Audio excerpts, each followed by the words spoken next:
It's a joke.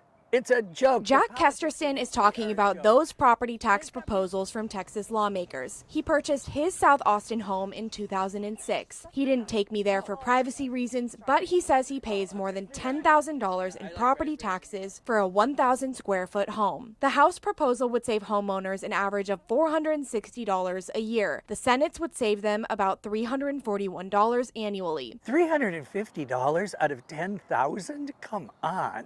That's not even 10%. But tax expert Dale Kramer says the Senate still has more legislation to introduce on property taxes, so that savings number could be much higher. This is just what we know so far. They will use additional money to buy down property tax rates further. So I don't think we've seen the complete Senate plan yet. Kramer says the median price of a home in Texas is $340,000. The owner would pay about $6,000 in property taxes every year. And even though Kesterson doesn't think lawmakers are doing all they can to reduce property taxes, Kramer says a few $100s per year could help someone who really needs it. Obviously, the very high-end properties pay a lot more property tax, and maybe $400 of tax relief doesn't mean a lot to them.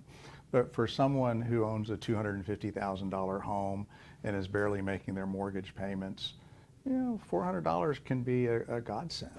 Kramer says another way lawmakers could cut property taxes is by funding schools. If schools get more money from the state, they'll require less money from taxpayers. It's kind of like a game of poker, and not all the cards yet have been dealt. But Kesterson wishes Texas would just have an income tax instead. He's seen many neighbors priced out of the area. They live in a house that started out costing $6,000 and is now worth $800,000 just for the property.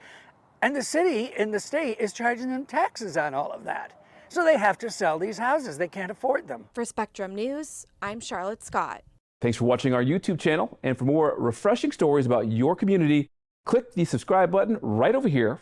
You can also download our Spectrum News app to get live news coverage, weather alerts, and more wherever you are. And don't forget to tune in to Channel 55 on Dish and DirecTV for live local reporting every single day. We'll see you then.